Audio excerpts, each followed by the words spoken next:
અફરાતફરીનો થોડો ભાગદોડનો માહોલ પણ ક્યાંક સર્જાયો હતો। રથયાત્રામાં ગજરાજ ભડકતા થોડીક દોડધામ પણ મચી હતી, પણ પરિસ્થિતિને કાબૂમાં લેવાના પ્રયત્નો થયા હોવાનું સામે આવ્યું છે। આ એ દ્રશ્યો છે કે જ્યારે ગજરાજ ભડક્યા હતા અને મહાવત ગજરાજને કાબૂમાં કરવાના પ્રયત્નો કરી રહ્યા હતા। જો કે ગજરાજ એ હંમેશાથી રથયાત્રાનું સંચાલન કરતા આવ્યા છે, ગમે તે વિકટ પરિસ્થિતિમાં પણ રથયાત્રાને આગળ વધારી છે, એ ઇતિહાસ એનું સાક્ષી છે। પણ કોઈ પણ કારણથી આજે ગજરાજ ભડક્યા હતા, પણ મહાવત દ્વારા એમને કાબૂમાં લઈ લેવામાં આવ્યા હતા। પરિસ્થિતિ અત્યારે થાળે પડી ગઈ છે। થોડી વાર માટે થોડી અમથી દોડધામ મચી હતી, પણ મહાવતોએ ગજરાજને કાબૂમાં કરી લીધા છે અને હવે રથયાત્રા ફરી પોતાના નિર્ધારિત રૂટ ઉપર પોતાની નિર્ધારિત ગતિએ આગળ વધી રહી છે। ફરી એકવાર માહોલ વ્યવસ્થિત શાંત થઈ ચૂક્યો છે, પરિસ્થિતિ કાબૂમાં આવી ચૂકી છે।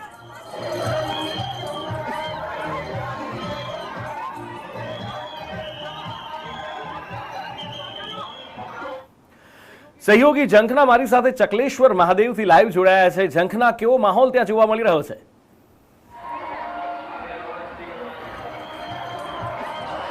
નુપુર, આપને જણાવી દઈએ, જે આપે કહ્યું કે ચિંતાજનક કહી શકાય તેવા સમાચાર હતા કે ગજરાજ અહીંયા ભડક્યા છે। ખાડિયાની આસપાસના દેસાઈપુરના આ દ્રશ્યો સામે આવ્યા હતા કે જ્યાં ગજરાજ ભડક્યા હતા, પરંતુ હવે જે ખુશીની વાત છે એ છે કે હવે ત્યાં કોઈ તકલીફ નથી, સદનસીબે કોઈ નુકસાન કે કોઈ જાનહાનિ થઈ નથી। અને હાલ આપણી જે સંદેશની ટીમ છે એ ચકલેશ્વર મહાદેવ મંદિરની આસપાસ પહોંચી છે અને અહીંયાથી ટેબલો પસાર થઈ રહ્યા છે। અહીંયા ભક્તો જે છે તે ભગવાનના દર્શન કરવા માટે છે। અને આપને જણાવી દઈએ નુપુર કે જે રીતે અહીંયા પોલીસનો કડક બંદોબસ્ત કરવામાં આવ્યો છે, કોઈ પણ પ્રકારની કોઈ અનિચ્છનીય ઘટના ન બને એના માટે પણ ખાસ લોકો દ્વારા ધ્યાન રાખવામાં આવી રહ્યું છે। અને અનેક અહીંયા ટેબલો જે છે તે સજાવવામાં આવ્યા છે।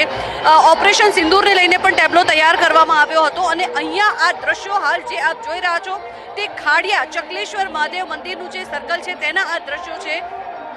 અને જે રાયપુર ખાડિયાની રથયાત્રા છે, જેમ કહેવાય છે ને કે પરંપરાગત રીતે નીકળતી રથયાત્રા છે, તે અહીંયા પોળમાં જોવાનો અનેરો ઉત્સાહ છે અને લોકો અનેક દૂર દૂરથી સ્થળોથી અહીંયા આવે છે સ્પેશિયલ આ રથયાત્રાને જોવા અને માણવા માટે। કારણ કે ખાસ કરીને જ્યાંથી રથ અહીંયા પસાર થાય છે, ભગવાન જે છે તે નગરચર્યાએ નીકળે છે અને ભક્તોને દર્શન આપવા નીકળે છે, ત્યારે ભક્તોમાં પણ એક અનેરો ઉત્સાહ જોવા મળી રહ્યો છે। ખાસ કરીને હું આપને જણાવવા માંગીશ કે પોળની જે રથયાત્રા છે એનો એક અનેરો આનંદ એ છે કે અહીંયા લોકોમાં કોઈ પણ પ્રકારનો કોઈ કહેવાય ને કે અહંકાર નથી। કારણ કે આપ જોઈ રહ્યા છો જે રીતે કોઈ છત ઉપર, કોઈ ફળિયા પર અને ક્યાંક કોઈ ટેરેસ ઉપર પ્લાસ્ટિક બાંધીને પણ બેસતા હોય છે અને આ રથયાત્રાને જોવા માટે ખાસ લોકોમાં એક અનેરો ઉત્સાહ પણ અહીંયા નજરે પડી રહ્યો છે। નુપુર, લોકોમાં અનેરો ઉત્સાહ છે અને એક બાજુ જ્યાં ગજરાજ ખાડિયામાં ભડક્યા હતા એ વખતના દ્રશ્યો છે અને બીજી બાજુ જે દ્રશ્યો અત્યારે તમે જોઈ રહ્યા છો એમાં એ ગજરાજને મહાવતોએ કાબૂમાં કરી લીધા છે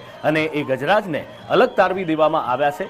કદાચ કોઈ મેડિકલ રીઝન પણ હોઈ શકે, શું કારણ છે તો આગળ તપાસ થશે ત્યારે ખબર પડશે કે આજે કેમ આવું થયું છે। પણ પરિસ્થિતિ અત્યારે રાહતની વાત એ છે કે પરિસ્થિતિ બિલકુલ સામાન્ય થઈ ચૂકી છે, ક્યાંય કોઈ જાનહાનિ નથી થઈ કે કોઈ ઘાયલ પણ નથી થયું। થોડીક વાર માટે માત્ર થોડી ભાગદોડ મચી ગઈ હતી, થોડો અફરાતફરીનો અને ભયનો માહોલ ફેલાયો હતો કારણ કે ગજરાજ રસ્તા પર દોડવા લાગ્યા હતા, પણ પછી પરિસ્થિતિ અત્યારે બિલકુલ સામાન્ય થઈ ચૂકી છે અને એ ગજરાજને અત્યારે રથયાત્રામાંથી અલગ તારવી દેવામાં આવ્યા છે કે જેથી કરીને રથયાત્રા જ્યારે આગળ વધે ત્યારે આવું કોઈ પણ અનિચ્છનીય બનાવ ન બને અને એ માટે તકેદારીના ભાગરૂપે રથયાત્રામાંથી એ ગજરાજને અલગ તારવી દેવામાં આવ્યા છે। મહાવત છે, આખી ટીમ છે, એમની સાથે છે અત્યારે અને